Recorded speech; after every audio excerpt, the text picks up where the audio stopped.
ये शहर फतेह करना बादशाहों का काम है, लेकिन लात मारना गधे का काम है। ये मुसलमान के विरोधी नहीं है, ये मुसलमान के हार में सनातन की संस्कृति को मिटाना चाहते हैं।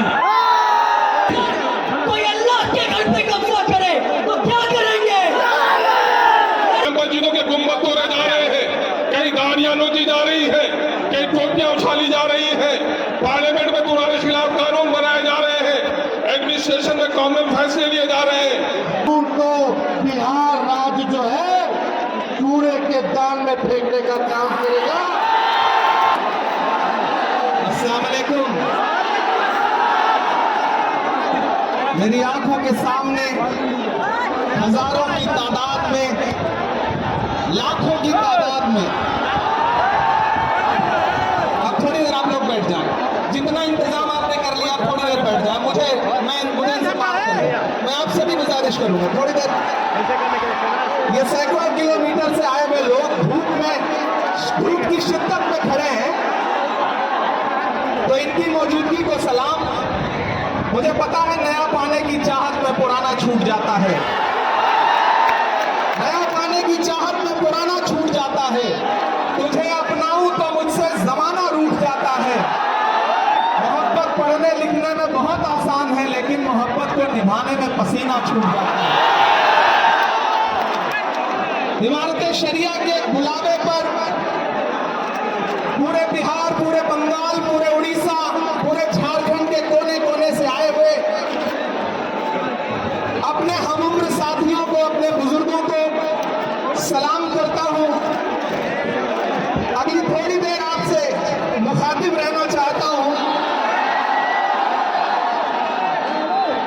दिल्ली में बैठी हुई सरकार एक बिल लेकर के आई है, वक्फ अमेंडमेंट एक्ट।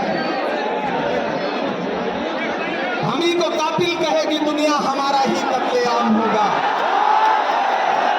हम ही को कातिल कहेगी दुनिया, हमारा ही कत्लेआम होगा। हम ही कुएं खोदते फिरेंगे, हम ही पे पानी हराम होगा।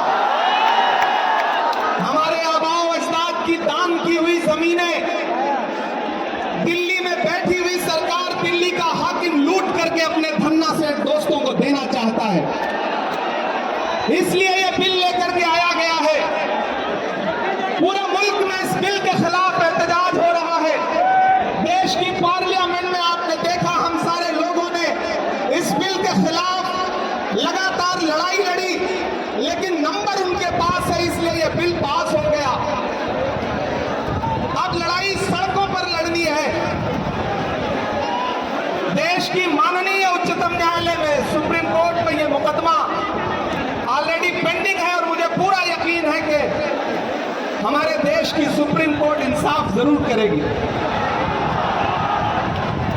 महान बादशाह सिकंदर ने जब यूनान फतेह किया तो जीत का जश्न मनाने के लिए वो शहर की सड़कों पर निकला, तो उसने देखा कि पूरा शहर जश्न मना रहा है, लेकिन एक फकीर इंसान सड़क के किनारे बेसुध होकर के सो रहा है। सिकंदर को गुस्सा आया। सिकंदर अपने घोड़े से उतरा और उस सोते हुए फकीर के पास पहुंच करके गुस्से में उसे जोर की एक लात मारी, और लात मार के कहा कि क्यों रे फकीर, मैंने शहर जीत लिया, शहर जश्न मना रहा है और तू सो रहा है। तो उस फकीर ने उम्मीदी आंखों से सिकंदर की तरफ देखा और देख करके कहा कि शहर फतेह करना बादशाहों का काम है, लेकिन लात मारना गधे का काम है। पिछले 11 साल में इस सरकार ने आवाम को सिर्फ और सिर्फ लात मारने का काम किया, और अब ये बिल लेकर के आए हैं, और उन्हें लगता है कि आप खामोशी के साथ उनके हर जुल्म और सितम को बर्दाश्त कर लेंगे। हमें पता है नहीं करेंगे, नहीं करेंगे ना, नहीं करेंगे ना। आपकी यहाँ मौजूदगी इस बात की गवाह है।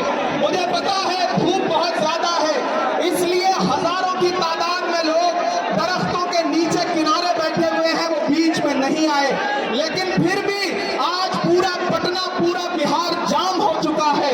लोग लाखों की तादाद में घर से निकल करके आए हैं।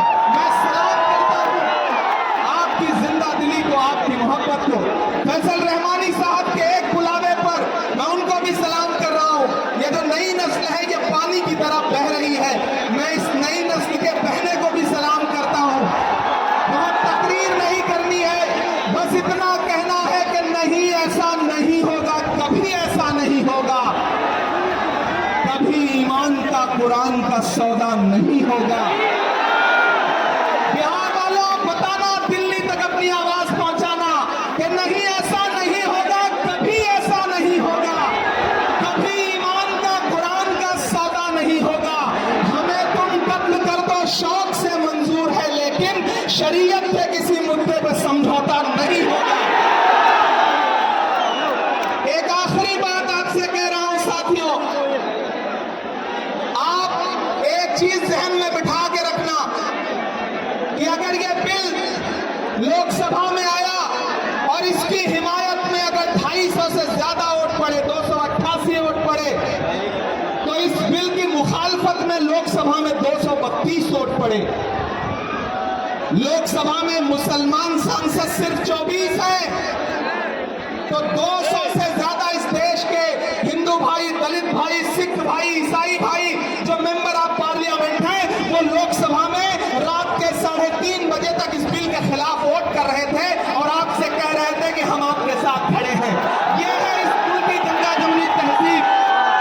ये जो लहराता हुआ तिरंगा है, इस तिरंगे में जो आग का रंग है और जो उसके ऊपर अमन का रंग है, भाईचारे का रंग है, उसके ऊपर भी जो रंग है, ये तीनों रंग मिलके कह रहे हैं कि ये मुल्क नरेंद्र मोदी जी की जागीर नहीं है, ये मुल्क हिंदुस्तान के हर इंसान का है, हर इंसान का है। और हम अपने आबाओ अजदाद की जमीनों को बचाने के लिए, खानकाहों को बचाने के लिए, इबादत गाहों को बचाने के लिए, कब्रिस्तानों को बचाने के लिए जो कुर्बानी जरूरी होगी वो कुर्बानी देंगे। हम सड़कों पर बैठेंगे। मैं सरकार से कहना चाहता हूं कि जमहूरियत अकड़ से नहीं चलती है, सिल्ले इलाही, जमहूरियत इस किताब से चलती है।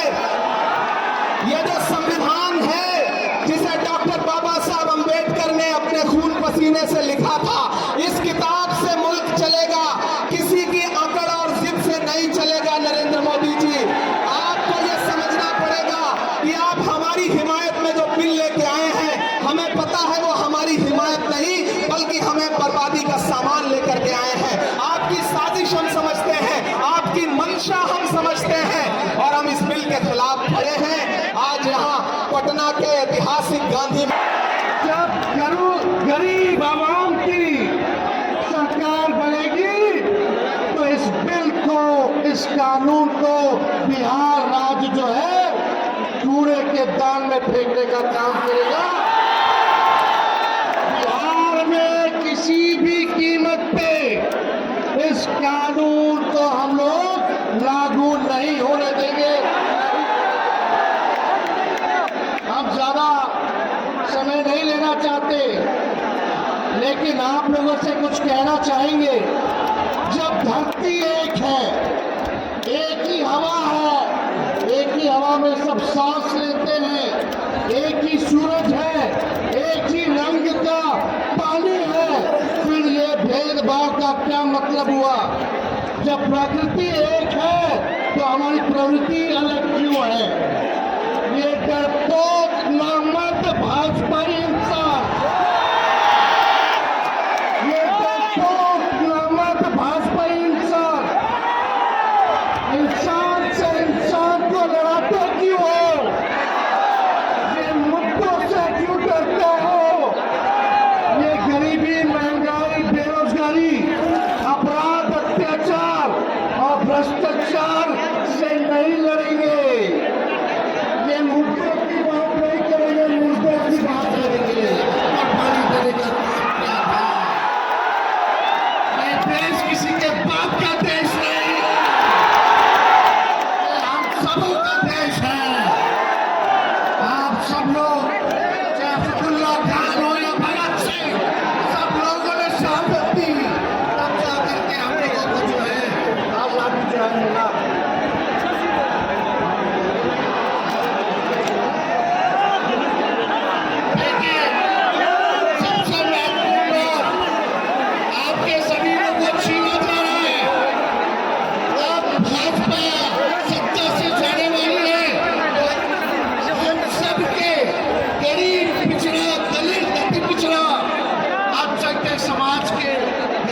का वोट का अधिकार भी छीनने का काम करने जा रही है।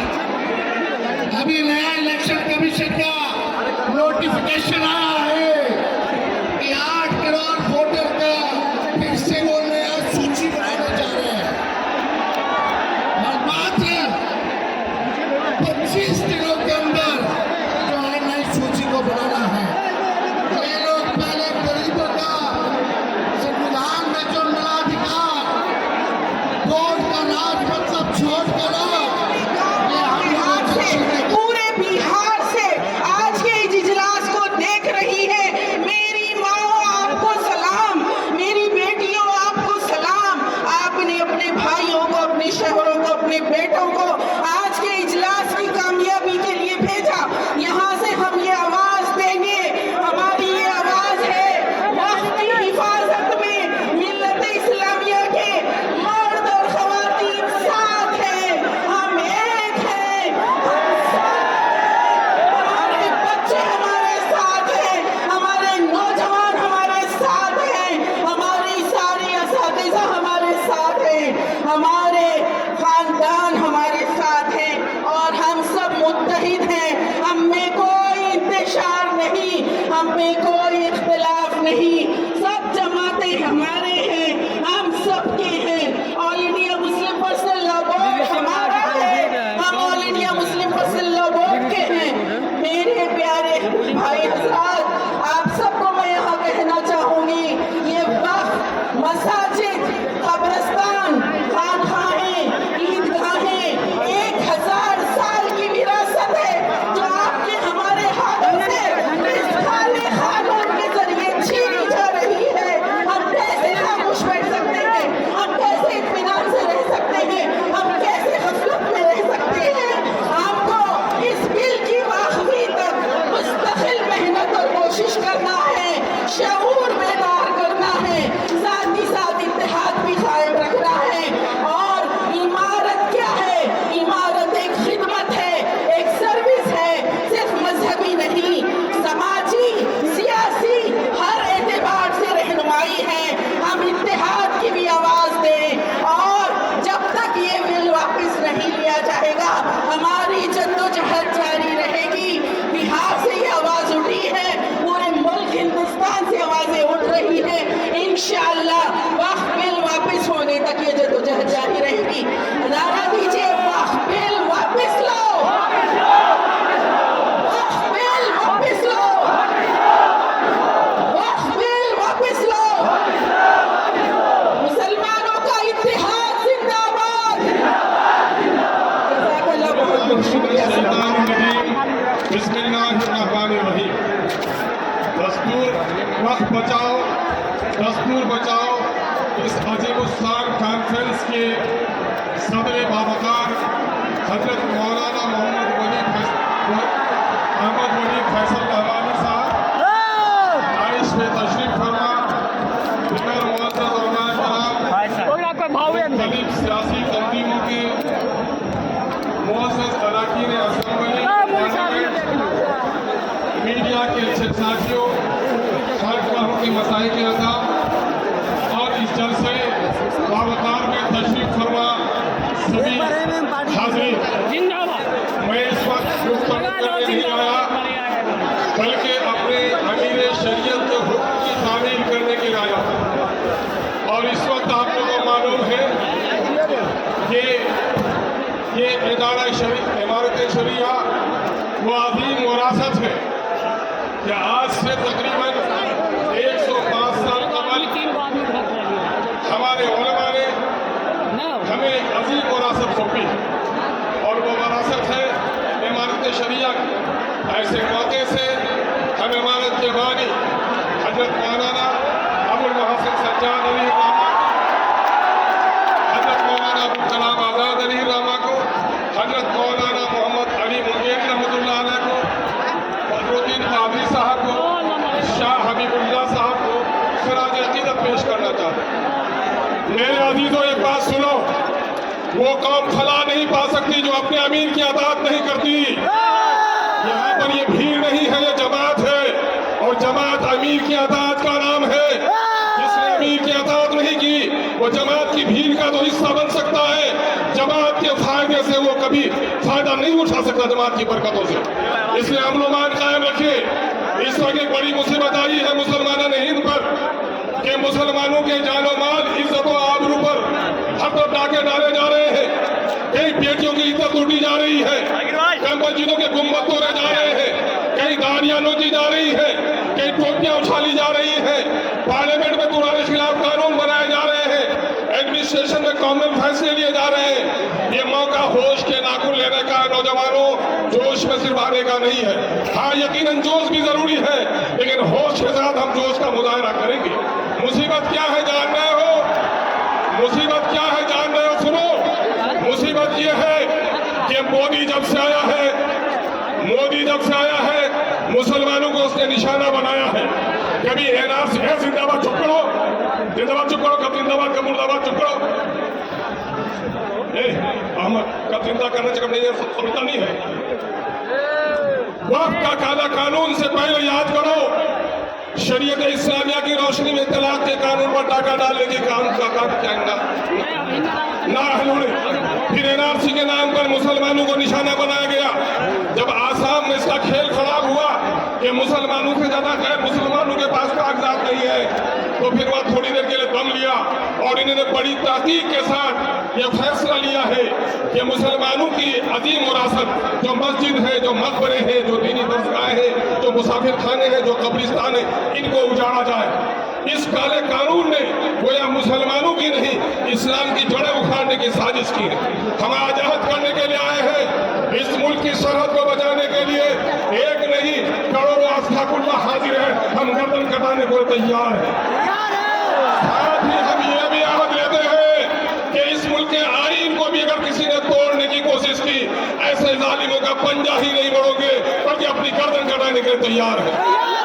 साथ ही ये भी याद लेते हैं कि मछली पानी के बगैर जिंदा रह सकती है, लेकिन मुसलमान शरीयत इस्लामिया के बगैर जिंदा नहीं रह सकता। हमारी मस्जिदों को, हमारी औकाफ की जायदाद पर अगर किसी ने डाका डालने की कोशिश की तो हम अपनी गर्दनों को कटा सकते हैं, लेकिन खुदा के घरों को उजड़ने नहीं देंगे। नौजवानों में मुबारकबाद देता हूँ, तुम्हारी पेशानियों की रमक को देखकर, तुम्हारी आंखों की चमक को देखकर, घर के धूप की तमाजत भी बहुत है, लेकिन तुम्हारे चेहरे में जो गम और गुस्सा है, इस बात की अलामत है कि हम और आप अपने अमीर शरीयत के हुक्म पर सिर्फ जमा ही नहीं हुए हैं, बल्कि जिस मकसद के लिए जमा हुए हैं। अगर हमारे अमीर ने हुक्म दिया कि हमें गर्दन कटाना भी वाजिब है, तो हम गर्दन कटाने के लिए भी तैयार हैं। अब जाग चुके हैं दीवाने, दुनिया को जगा के दम लेंगे, जीना है तो इज्जत से जी लेंगे, वरना जामे शहादत पिएंगे। ये माह मुबारक मुहर्रम का है, यही महीना है जो हजरत इमाम आली मुकाम नवासे रसूल हजरत इमाम हुसैन रजी अल्लाह ताला अन्हु ने बातिल के शमशीर पर अपनी गर्दन को देने के लिए तैयार हुआ, लेकिन बातिल के हाथ पर हाथ देने के लिए तैयार हुआ। हम क्या कहते हैं, वक्त का काला कानून मुर्दाबाद।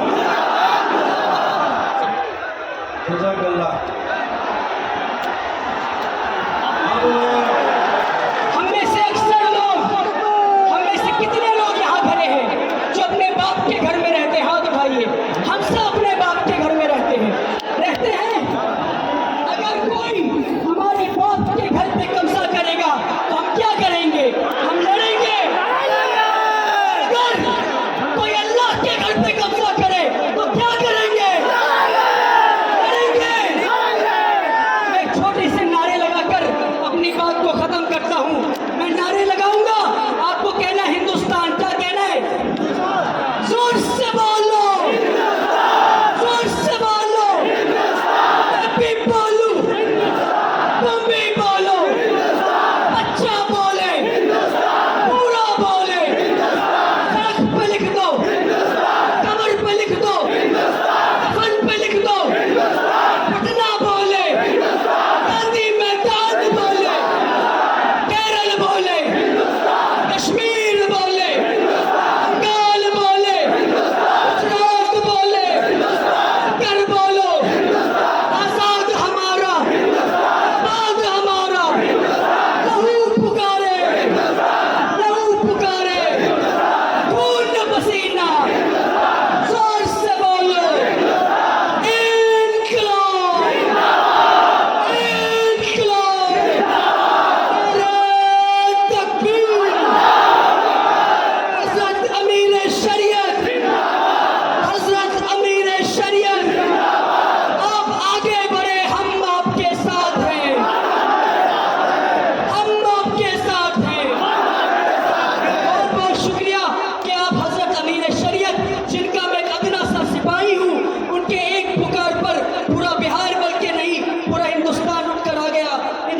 से कई पुकारें दी जाएंगी। उम्मीद है कि आप आते रहेंगे। बहुत बहुत शुक्रिया। अस्सलाम वालेकुम। एक आवाज पे आपने गांधी मैदान को भर दिया। आज मुबारक हो आपको। मगर हमें समझना है ये बात, ये इंतहा नहीं, ये इंतहा नहीं। गांधी मैदान भरना मकसद नहीं, इस काले कानून को रद्द करना मकसद है। जब तक ये काला कानून वापस ना हो जाए, हम जेल से नहीं बैठेंगे। नहीं बैठेंगे। बैठेंगे। नहीं बैठेंगे। नहीं बैठेंगे। नहीं बैठेंगे। देखिए, ये पटना का गांधी मैदान भरा है। अगली पुकार हमें उम्मीद है कि दिल्ली का रामलीला मैदान हमें भरना है इंशाअल्लाह। 2014 से अब तक हर एक कानून इसलिए लाया जा रहा है ताकि मुसलमानों को परेशान किया जाए। ट्रिपल तलाक का कानून लाया गया, हम लड़े। बाबरी मस्जिद को शहीद किया गया, हम लड़े। यूसीसी लाया गया, हम लड़े। कन्वर्शन बिल लाया गया, हम लड़े। एनआरसी बिल लाया, हम लड़े। हम आज भी लड़ रहे हैं। इन ताकतों को, जो ताकतें समझते हैं कि मुसलमान कमजोर है, मुसलमान डर जाएंगे, इनसे मैं कहना चाहता हूं कि शाखों से टूट जाए, शाखों से टूट जाए। हम वो पत्ते नहीं, से कह दो औकात में रहे। मुसलमानों से मेरी गुजारिश है आपसे,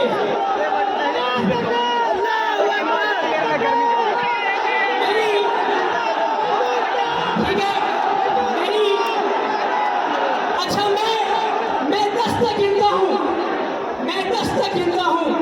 अगर हजरत अमीन शरीयत से मोहब्बत है तो मेरे 10 गिनने पे हम सब बैठेंगे इंशाअल्लाह। 1 2 3 4 5 साबित कीजिए मोहब्बत है।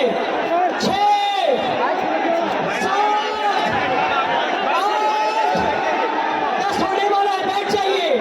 9 10 अपने लिए जोरदार ताली बजाइए बैठकर आप। देखिए, किसी शिवसेना के एमपी ने कहा कि अगर तुम शाहीन बाग बनाना चाहते हो तो हम जलियांवाला बाग बना देंगे।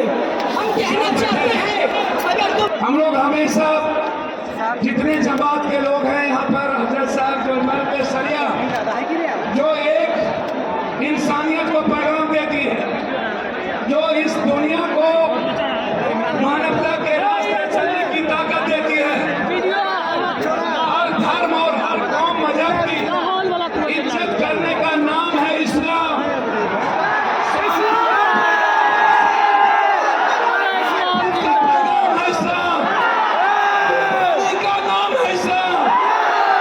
इंसानियत को जिंदा करने का नाम है इस्लाम। ये नहीं पता चलेगा इन्हें, इन्होंने नहीं पढ़ा धर्म की किताबें, इन्होंने नहीं पढ़ी रामायण, इन्होंने नहीं पढ़ी गीता, इन्होंने नहीं पढ़ी कुरान, इन्होंने नहीं पढ़ा बाइबल। ये सिर्फ एक चश्मे से इन्होंने संविधान को नहीं पढ़ा, ये संविधान को नहीं मानते, ये मुसलमान के विरोधी नहीं है, ये मुसलमान के हार में सनातन की संस्कृति को मिटाना चाहते हैं। ये मुसलमान के नाम में दलित आदिवासी के अधिकार को छीनना चाहते हैं। कहीं पे निगाह है, कहीं पे निशाना। ये मुसलमान का कुछ नहीं बिगाड़ सकते। जिसका इतिहास हजरत हुसैन का हो, उन्हें नहीं पता कुर्बानी का इतिहास बहुत बड़ी ताकत है। याद रखना, वो लोग जो लोग नहीं जानते, ये हिंदू राष्ट्र की बात नहीं है। पूरी दुनिया सिर्फ संविधान को मानते हैं। भैया थोड़ा सा शांत, ये जमात कुछ नहीं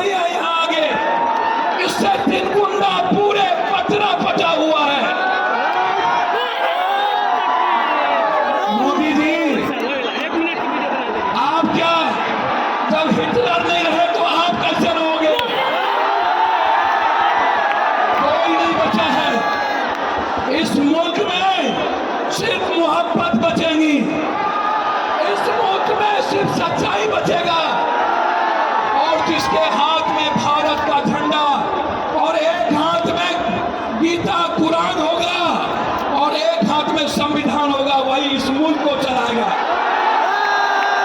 आप मत सोचिए, आप तो मरने वाले कौम हैं। मोदी को नहीं पता, जो मोहम्मद साहब को मानते हैं, इस्लाम को, वो दुनिया में किसी से नहीं डरते। जो रियल में गीता की बात करता है, इन्हें शांति का पैगाम नहीं पता। अरे मोदी जी, ताकत उस हाथ में है। जब प्रियंका गांधी ने बलूचिस्तान के सवाल पर झोला लगा करके हिंदुस्तान के उस पार्लियामेंट जाता है और कहता है सेव इंसानियत, सेव ह्यूमनिज्म, सेव ह्यूमनिटी, उसमें ताकत है। आवाज देते हैं वो लोग, जो लोग डरते हैं विचारों का नाम लेने से, जो लोग डर जाते हैं सियासत के कुर्सी के कारण, वो मुसलमान और इस्लाम से मोहब्बत नहीं कर सकते। भैया आप बिल्कुल मत घबराइए। 243 सांसद वक्फ बिल के सपोर्ट में वोट दिया है।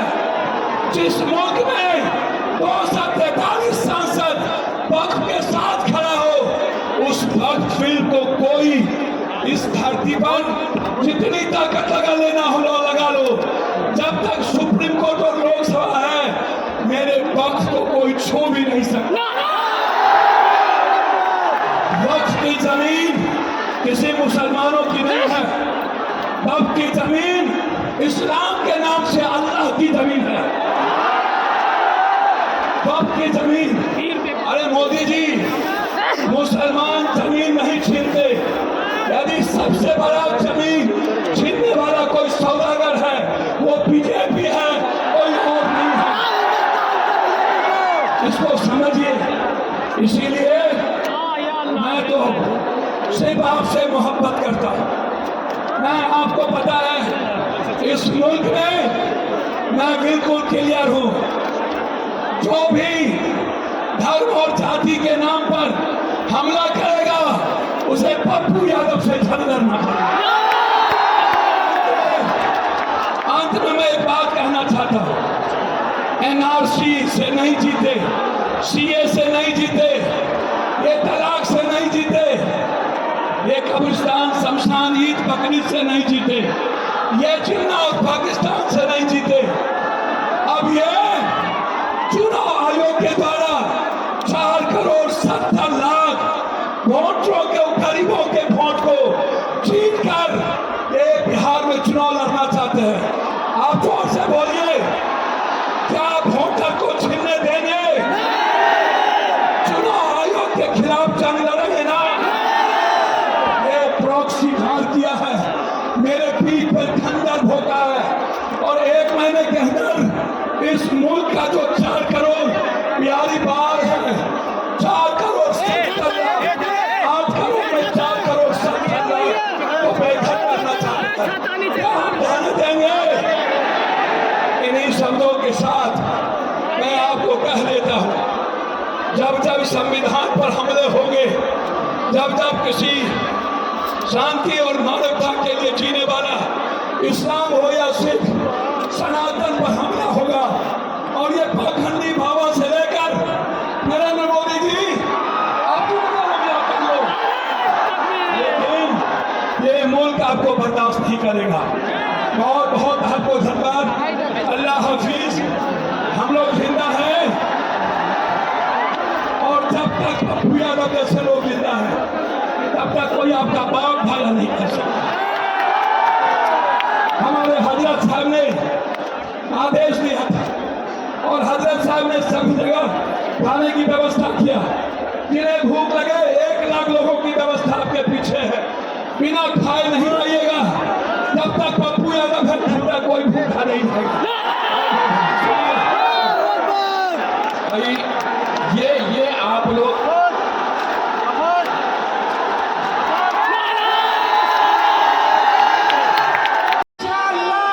मुस्तकबिल में भी ये मुल्क हमारा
अपने ईमान और अपनी शरीयत के लिए भी जिंदा रहता है। मुसलमान सजदे में भी जाता है तो इस मुल्क की मिट्टी को चूम करके ये कहता है, ए मुल्क, हमें अगर नमाज भी पढ़नी है तो इस मुल्क के मिट्टी से भी हमें मोहब्बत है।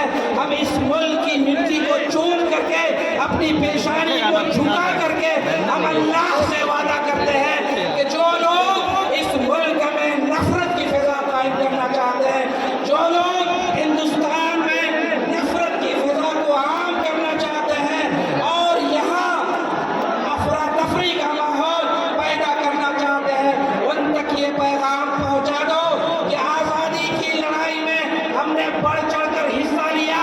मुसलमान आइंदा भी उसी हाल में जिंदा रहेंगे अगर हम जिंदा हैं मदरसों के साथ, मस्जिदों के साथ, कब्रिस्तानों के साथ। हम अपने अकाबिर के अब हमारे अकाबिर जहां हमें आवाज देंगे, जब देंगे, जिस हाल में देंगे, हम पहुंचेंगे। आज हमने साबित कर दिया, अल्लाह की कसम, ये दुनिया देख ले, हुकूमत देख ले, पूरे हिंदुस्तान के लोग देख ले, हम यहाँ जमा हो चुके हैं। हम ये कहते हैं इसको वापस लिया जाए। हुकूमत वक्त इसको वापस लो, कोई पसंद नहीं करता। ये मजहबी मामला है, लिहाजा इसमें मुदाखलत कोई बर्दाश्त नहीं करेगा। धूप की शिद्दत हमने बर्दाश्त की और इसी तरह सफर की मुशक्कतें बर्दाश्त करके हम यहाँ पहुंचकर आपसे मुतालबा करते हैं, कोई इस रूए जमीन पर रहने वाला इंसान चाहे हिंदू हो या मुसलमान हो, संविधान के खिलाफ वर्जी बर्दाश्त नहीं करेगा। वक्त के साथ छेड़छाड़ करना, संविधान के साथ छेड़छाड़ करना है।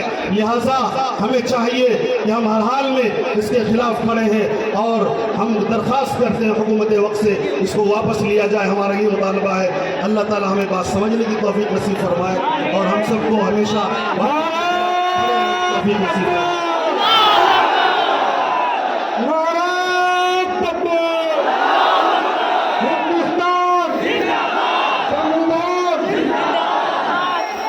मुसलमानों, आपके जज्बात को हजारों सलाम, आपका ईमान सलामत रहे। जिंदा